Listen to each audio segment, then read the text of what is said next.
आदाब। मैं हूं मुमताज आलम रिजवी और इस वक्त मैं आपकी खिदमत में लाइव हाजिर हुआ हूं। काफी रात हो गई है, बल्कि तारीख बदल गई है।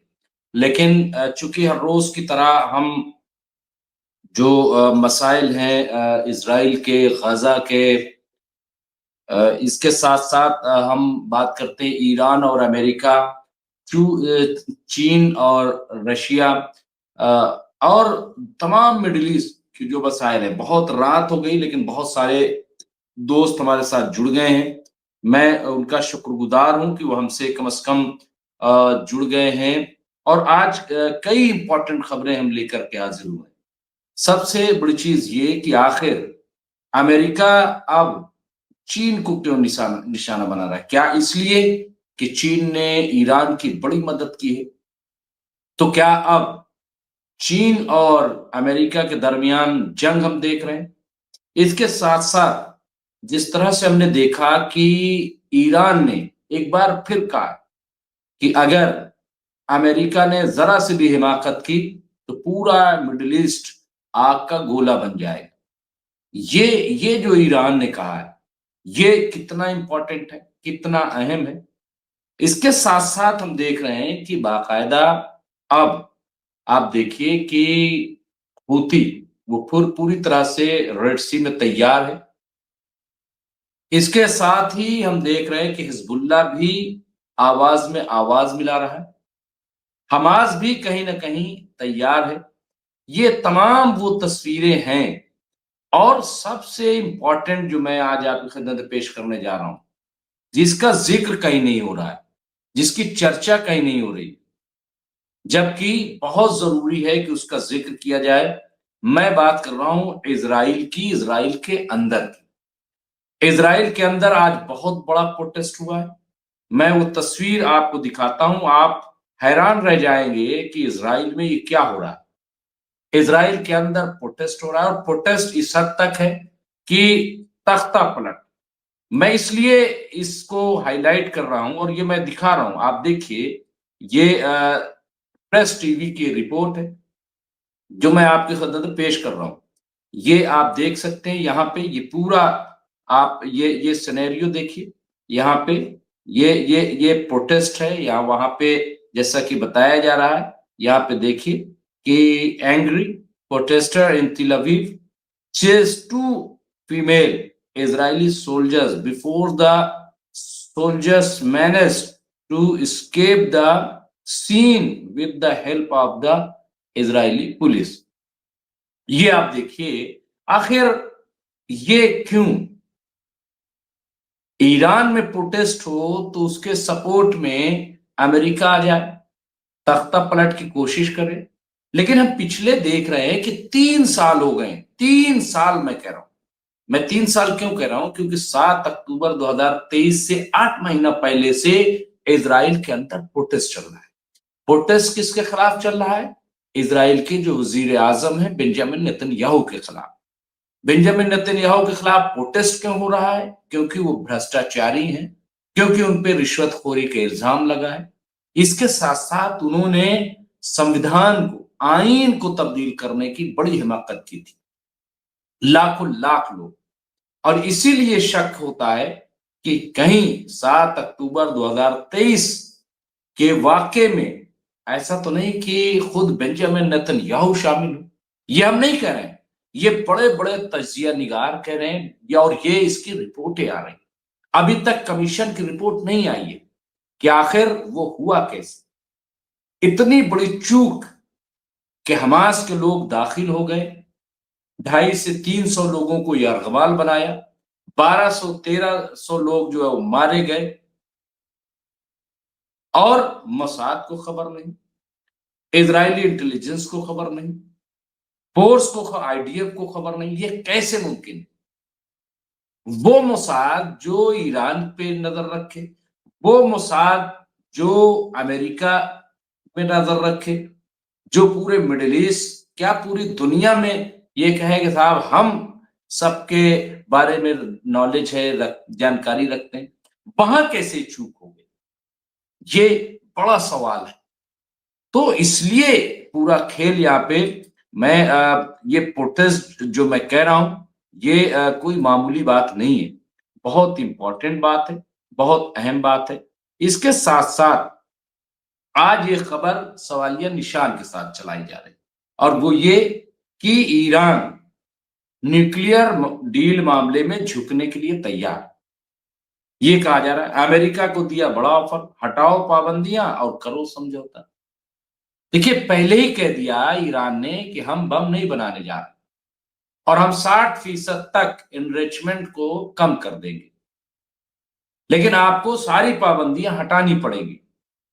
लेकिन मिसाइल प्रोग्राम बंद नहीं होगा और प्रॉक्सी जो है हमारी, उस पर हम कोई बात करने के लिए तैयार नहीं। हमारे साथ जुड़ गए हैं फिरोज बख्त अहमद साहब। मैं उन्हें स्क्रीन पर लूंगा और उनसे बातचीत करूंगा। हमारे साथ यहाँ तबरेज आलम सिद्दीकी साहब, इतनी रात में राजा सिंह राजपूत साहब, और हमारे साथ जुड़ गए मोहम्मद अमजद साहब।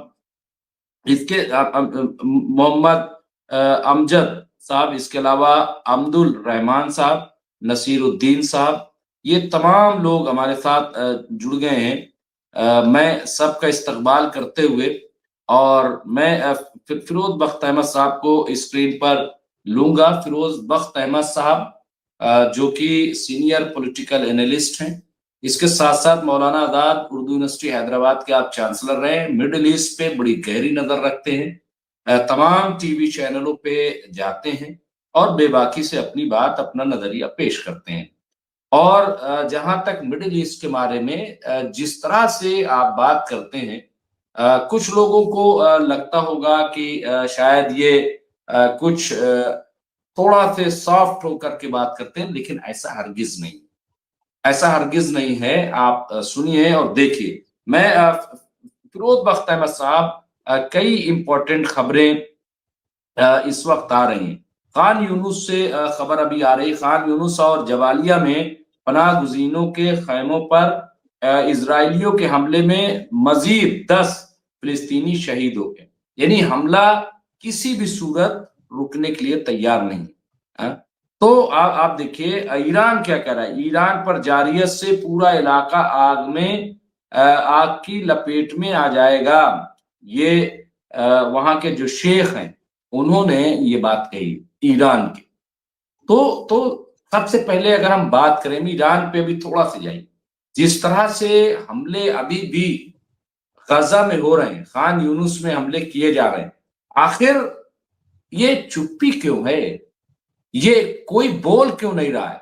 कोई जवाब क्यों नहीं दे रहा है? अभी रमजान आने वाला है लेकिन हमले नहीं रुक रहे। फिरोज बख्श साहब। जी डॉक्टर मुमताज आलम साहब, आपका बहुत बहुत शुक्रिया और आपको सलाम कि भाई आप इतनी देर रात को इस बुलेटिन में जो है लाइव कर रहे हैं। ये दिखाता है कि आपका कमिटमेंट कितना है, क्योंकि देखिए ये तो दुनिया जानती है कि आपका आराम का वक्त है। आप अपने आराम को कुर्बान कर रहे हैं गाजा वालों के लिए, ठीक है, और जो ईरान के ऊपर तलवार लटक रही है उसके लिए। तो आपको जितने भी इसके लिए शाबाशी दी जाए कम है। अब मैं आपके सवाल पे आता हूँ।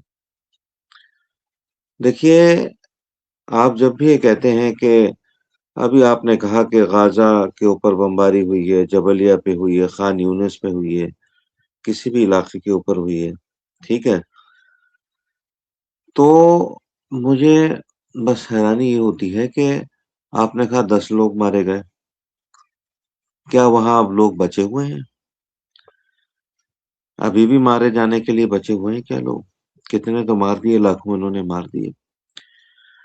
और सॉरी, मारने का इनका शौक अभी खत्म नहीं हो रहा है। ये कब खत्म होगा? दुनिया पहले भी खामोश बैठी हुई थी, दुनिया आज भी खामोश बैठी है।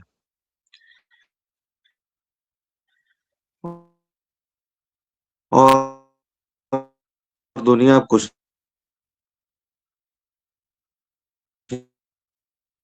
नहीं कहेगी, दुनिया से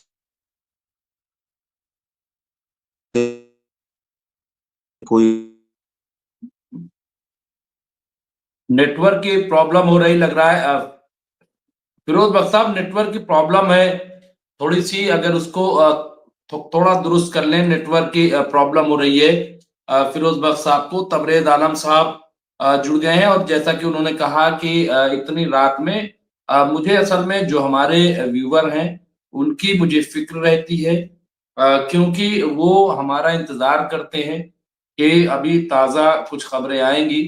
اس لیے میں چاہتا ہوں کہ اپنے ویور کو مایوس نہ ہونے دیا جائے، جو بھی اپڈیٹس ہیں کم از کم دیر میں ہی صحیح، اگر وہ رات میں نہیں دیکھ پائیں گے تو کل صبح دیکھ لیں گے، لیکن انہیں تازہ اپڈیٹس مل جائے، یہ میری کوشش ہوتی ہے۔ تبریز عالم صاحب دیکھیے بار بار اپڈیٹ دے رہے ہیں، اور ابھی جے دیپ سنگھ بندلا صاحب، چونکہ ان کے بھائی کی ڈیتھ ہو گئی تھی اچانک ہارٹ اٹیک میں، اس لیے وہ نہیں آ پا رہے ہیں، ان سے ہماری بات چیت بھی نہیں ہو پا رہی۔ میرے ساتھ فیروز بخش صاحب جڑ جائیں گے، کیونکہ وہ جڑ رہے ہیں، نیٹ ورک کا ایشو ہو جاتا ہے اور اس کی وجہ سے یہ پرابلم ہے۔ تو اب وہ پھر سے اب سے جڑ گئے ہیں، میں ان سے کہوں گا کنٹینیو کریں فیروز بخش صاحب جی۔ یہ جو گلچ ہے یہ آتا رہتا ہے، اس میں نیٹ ورکنگ میں اس کا کوئی علاج نہیں ہے، اب کیا کر سکتے ہیں، آتا ہے اور جاتا ہے۔ میں دراصل یہ کہہ رہا تھا کہ غزہ کے اوپر جو ظلم ہوا ہے اور ابھی بھی جو ہو رہا ہے، اس کے لیے صرف ایک ہی ملک کھڑا ہوا تھا اور آج بھی کھڑا ہوا ہے اور آگے بھی کھڑا رہے گا، وہ ہے ایران۔ ہم دنیا سے پوچھنا چاہتے ہیں کہ ایران کو چھوڑ کر کوئی اور نہیں، پوری دنیا میں جو غزہ کیا پوسانے ہاتھ، ٹھیک ہے، بڑے بڑے نام ہیں، 55-56 مسلم ممالک ہیں، وہ سب خاموشی سے بیٹھ کے تماشا دیکھ رہے ہیں، 2.25 سال ہو گئے ہیں، منافقت سے باز نہیں آ رہے ہیں۔ کیا کر سکتے ہیں ہم لوگ، ہمیں بڑی تکلیف ہوتی ہے، ہمارے دل چھلنی ہو جاتے ہیں۔ ہم صرف یہاں کچھ اپنے دل کا غبار نکال لیتے ہیں چینلز کے اوپر، آپ کے چینل کے اوپر، لیکن اس کا حل کیا ہوگا؟ اس کا حل نہیں نکل پا رہا ہے۔ جیسے آپ نے کہا کہ آج بھی 10-12 لوگوں کو شہید کر دیا گیا ہے، یہ آخر کب رکے گا؟ یہ بڑی سخت تکلیف ہے، اور اس تکلیف سے ہم لوگ پار نہیں پا رہے ہیں، چاہے وہ یونائٹڈ نیشنز ہو، چاہے یونائٹڈ اسٹیٹس آف امریکہ ہو، جو اپنے کو سب سے بڑا ملک مانتا ہے، سب سے طاقتور ملک مانتا ہے۔